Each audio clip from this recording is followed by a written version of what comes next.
So, due to that the size also will vary. So, as the currents in the capacitor increase, the sizes will also go up, because the ESR is going to dissipate that.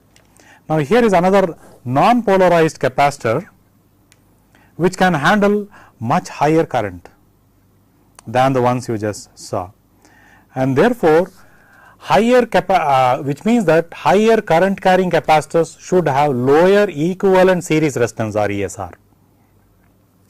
So, this is one such non-polarized capacitor normally used for snubber applications. I will also show you another capacitor. This is an electrolytic capacitor, polarized, of similar size. You see here the two terminals, and see here the marking, the minus marking, which means this terminal which is closest to the minus marking is negative and the other terminal is positive. So, that other terminal should be more positive than this terminal. So, always look for a polarizing mark on the capacitor which says that that terminal should be either more positive or less positive than the other terminal. Let me show you something bigger. Do you see this capacitance?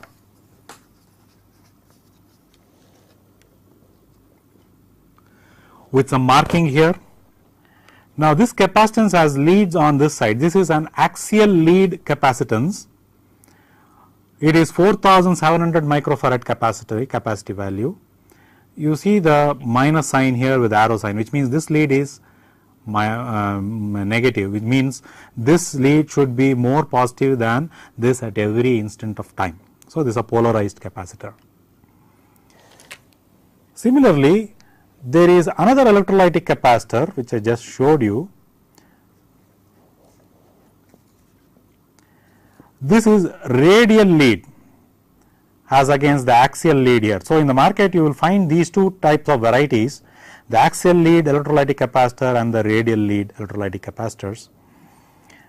The polarity is of course indicated here on this type. I will now show you one more capacitor which is still more bigger in size. Look at this capacitor. It has two terminals, okay, and this is a polarized capacitor.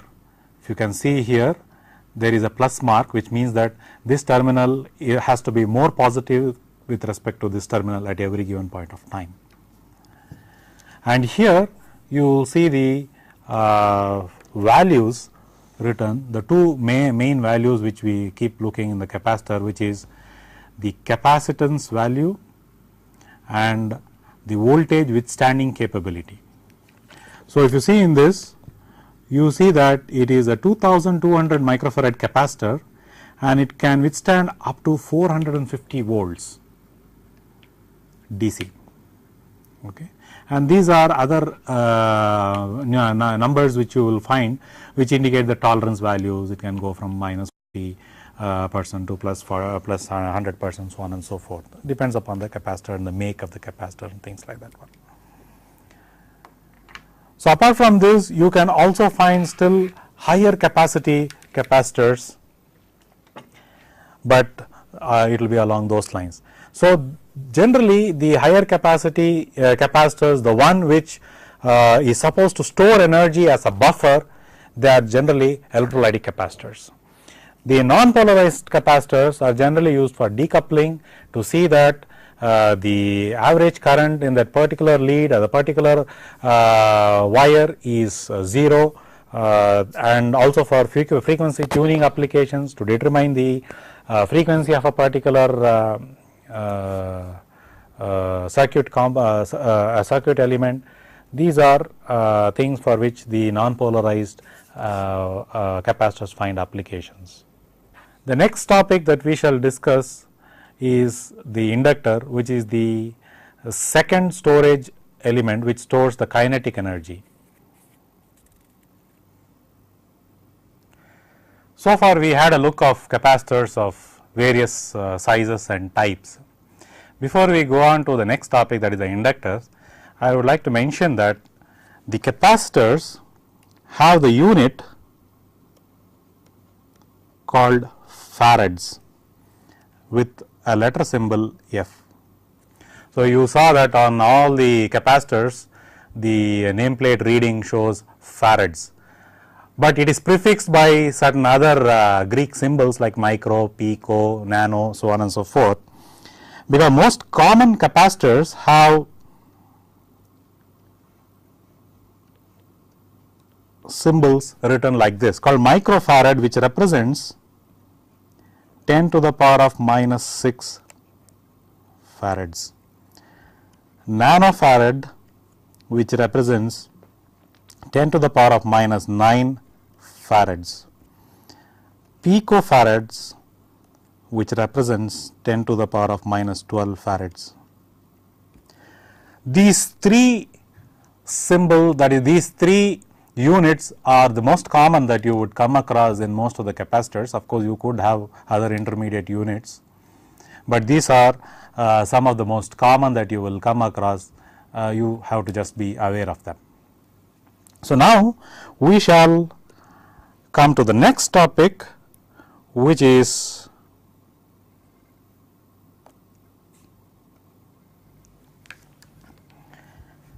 the third component in our list, which is the inductor. We saw that the capacitor stored the potential energy. So, inductor stores the kinetic energy. So, what is the analogy?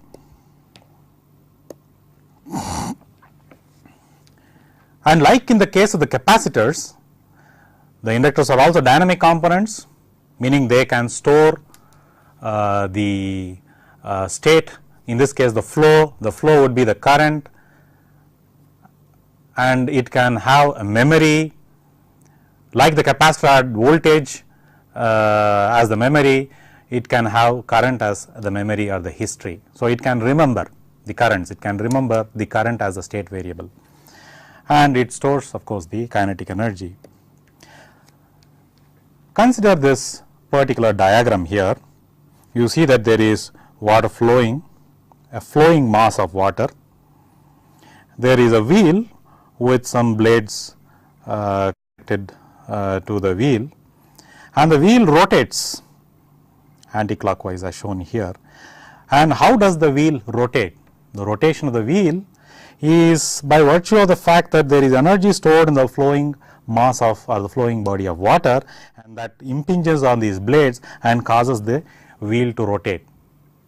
So, the flowing mass of water has some energy, has some stored energy. A vehicle which is moving has some stored energy.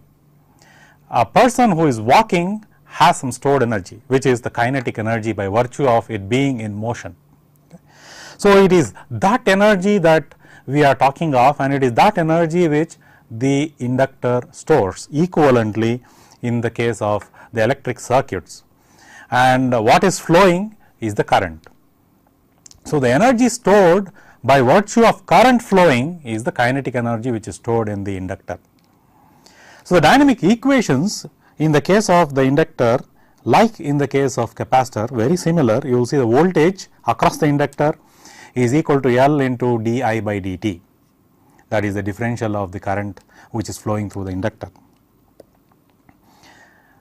Putting it the other way, the inductor current is equal to 1 by L integral of V dt. Notice again here the occurrence of this inductor, which means that it can store the state value, it has memory, it can store the history of what?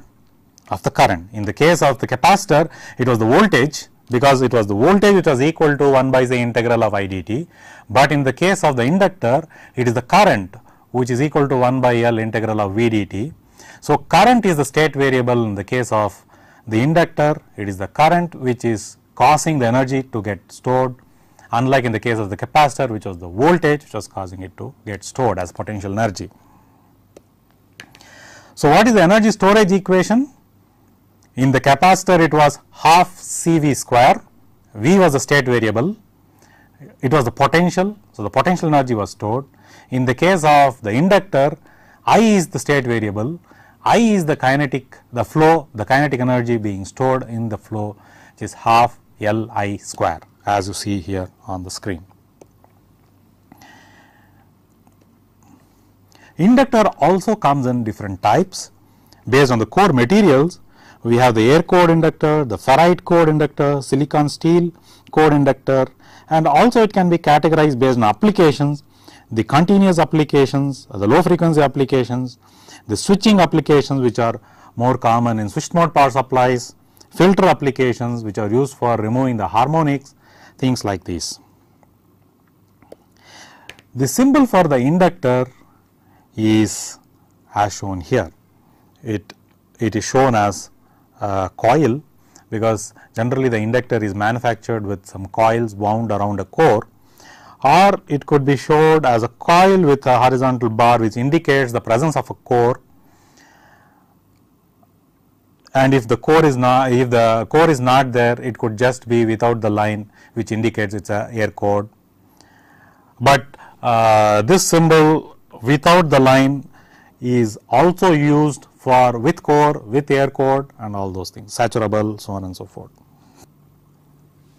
One should note that if one is talking of a saturable core inductor, sometimes in the literature you will see a symbol which is like that. Sometimes you will also see symbol with double line for the core. Okay.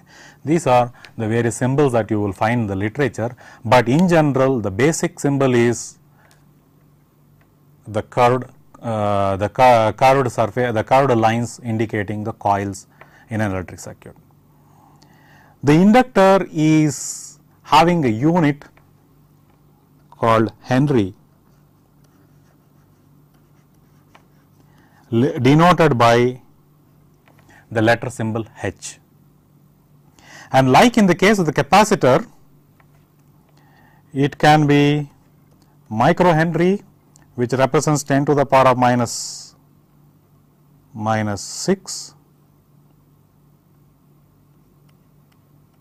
Henry, millihenry, which represents 10 to the power of minus 3 Henry, or just Henries. Okay, these are two common denominations of the units, the microhenry and the millihenry. You can also have nanohenries and other denominations depending upon the application.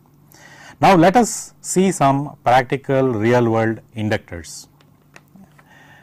You see here, this is a practical real world inductor. You have these two terminals coming out here, and there is a core here and the two coils here. Of course, here for handling the current rating, these two coils are paralleled. You see that these two wires are paralleled here, taken out here, the other two ends parallel and taken out here, but it can also be as well just one coil here. Let us see a few other examples of the inductor here. Look at this frame here, there are various components. This is an E core, one half of the E core. This and this together forms the total core. In fact, this will go into this core, and this is called the bobbin. On this bobbin, we wind the wires, the copper wires. These are copper wires which are wound. Okay.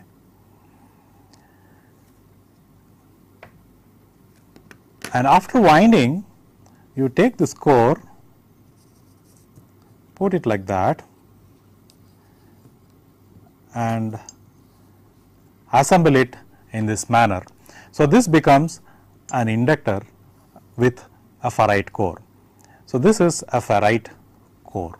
Okay. You have one end of the winding here, another end of the winding here, goes through this coil, there is a bobbin, this bobbin is fitted into the core, this is a ferrite core, ferrite EE core. You can also have different types of cores. This is a met glass type of core, this is called a CC core, goes from the geometry, this is a CC core. This is another ferrite core called the pot core. This has two halves. You have the bobbin here. On the bobbin is wound the copper wire, and then it is placed within the pot core like that, and then you enclose the bobbin. So, you have the core enclosing the bobbin and flows through the coils. Okay. So, this is how the inductor has to be manufactured, and it is basically dependent upon the following equation. So, you have L, which is equal to mu naught mu r n square AC by L m. So, this is the inductor equation. You see that the inductor is proportional to n square.